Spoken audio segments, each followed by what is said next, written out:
Hello Gemini, kamusta kayo? Welcome to my channel. Bago ako magsimula ay nais ko muna magpasalamat sa mga nag-subscribe na sa aking channel. Thank you so much po. Ang reading na ito ay general reading para sa buwan ng August.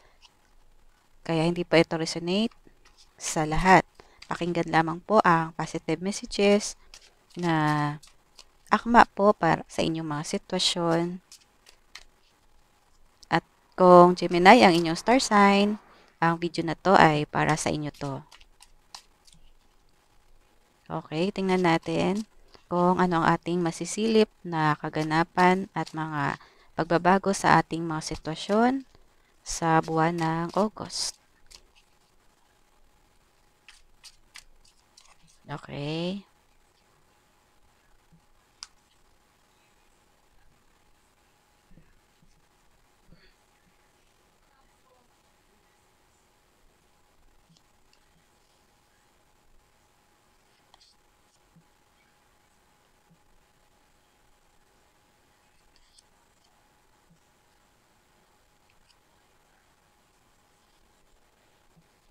Gemini, nakita ko sa unang apat na card ninyo,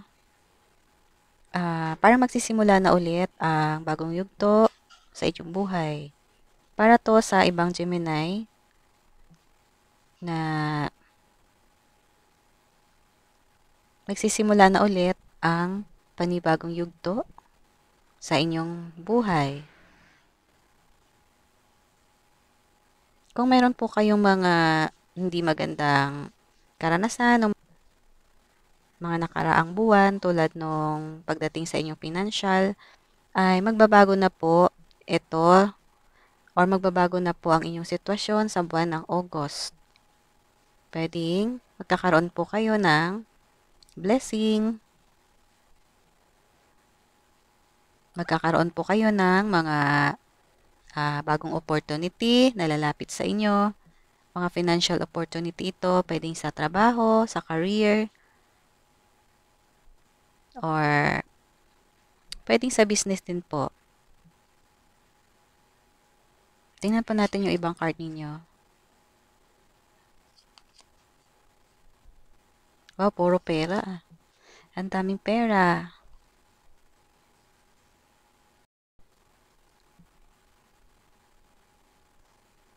Etong card na to, ibig sabihin po niyan ay bagong yugto ng inyong buhay. Malamang yung mga nakaraan po, mga nakaraang buwan, nakaraang taon, ay pwedeng naka-experience po kayo ng failure, pwedeng sa inyong trabaho. Pag sa business naman ay nakaranas po siguro kayo ng pagkalugi, na bankrupt po kayo. So, tapos na po yun. Ito na po ang bagong simula na magdadala po ito sa inyo sa tagumpay. Ayan po. Ito po ibig sabihin, tagumpay po. Magtatagumpay kayo. Pag nagsimula ulit kayo ng inyong business, magtatagumpay po kayo. Itong card naman po ang ibig sabihin nito, kailangan nyo pong magsugal pagdating sa business. Dahil itong Ace of Pentacles po, nagsasabi po ito na nag-a-attract po kayo ng kasaganaan at swerte. Ayan po ang ibig sabihin. At ito po, magkakaroon po kayo ng stable na foundation at security at magkakaroon po kayo ng contentment pagdating po sa financial. Pagdating po sa negosyo, pag nag-try po kayo ulit, ay magiging successful po kayo. Naghihintay po sa inyo ang kasaganaan.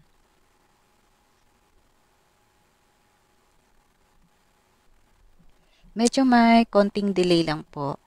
Pero, hindi po ibig sabihin ay hindi po mangyayari yung success na inyong inaasam-asam. Mangyayari po yon, may konting delay lang po.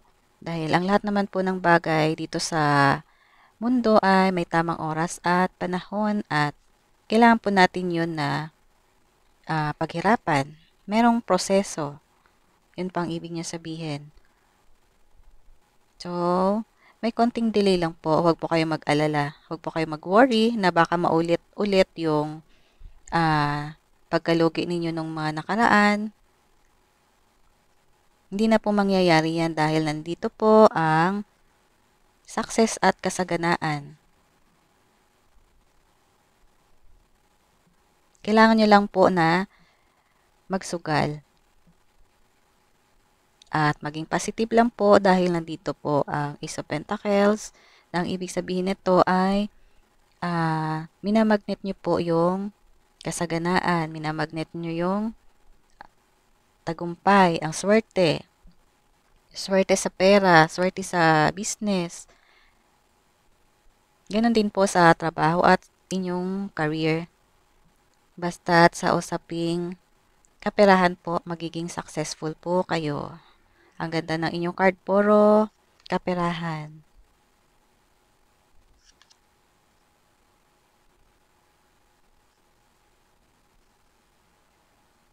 Ayun. At siguro, mga malakas lang talaga yung faith ninyo sa Diyos at kayo ay bibiyayaan kayo ng kasaganaan.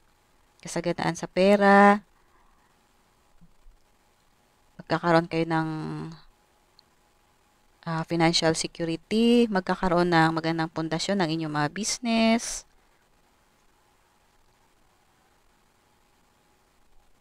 At blessing po yan ng Amang Diyos. Ayun po. Mag-grow po ang inyong mga business. Magiging successful po kayo. Success po ito. Puro success. Ang daming success dito na card.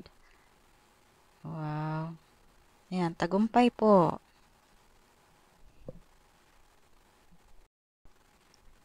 Sa iba po sa inyo na nakaranas po ng failure sa inyong career, sa trabaho, o nakaranas po kayo ng pagkalugi sa inyong mga negosyo na itinayo, ay itong card po na to, ay may message po ito sa inyo na dagdagan nyo lang po ang inyong tiwala sa Diyos, dagdagan nyo pa po ang inyong pagdadasal, at dagdagan nyo pa ang inyong tiwala sa sarili, at focus lang po kayo sa inyong mga goal. At magiging successful po kayo pagdating sa inyong mga kaperahan. Napakaraming pera po dito. May malaking tagumpay po, kasaganaan, swerte, ang dadating po sa inyong buhay. Positive lang po kayo. At focus lang sa inyong direksyon. Focus lang sa tamang direksyon. At nandyan po ang swerte, kasaganaan, success. Ayan po. Ganon din po sa mga magbabago po ng lugar, sa mga magmamigrate, sa mga pupunta ng abroad para lang po sa bagong opportunity po or para sa mga opportunity ng trabaho.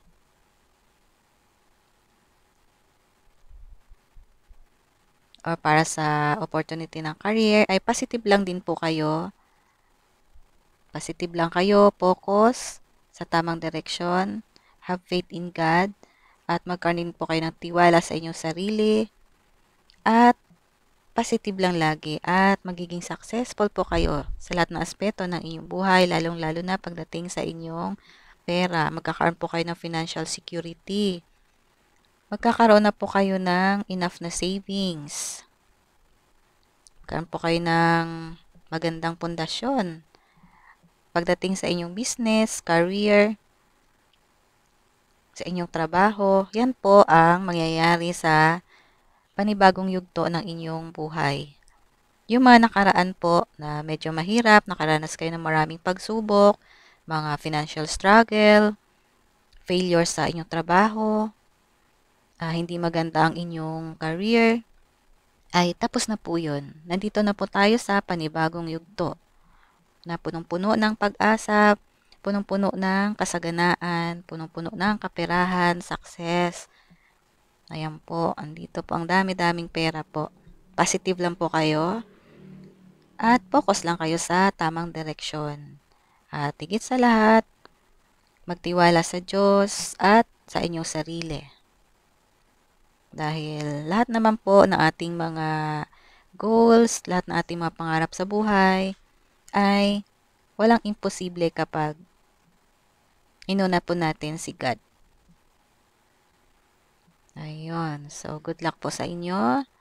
Alisin niyo po yung mga takot ninyo dahil sa inyong mga dating experiences. Hindi na po mangyayari ulit ang mga yon sa susunod na pagkakataon. Kailangan nyo lang po mag-try, magsugal, at kailangan po ng lakas ng loob at tiwala sa sarili. Ayun po. Ayan. So, see you next reading. Kung nagustuhan nyo po itong aking reading ngayon ay paki-like at subscribe po ng aking channel. Maraming salamat. Bye-bye. God bless.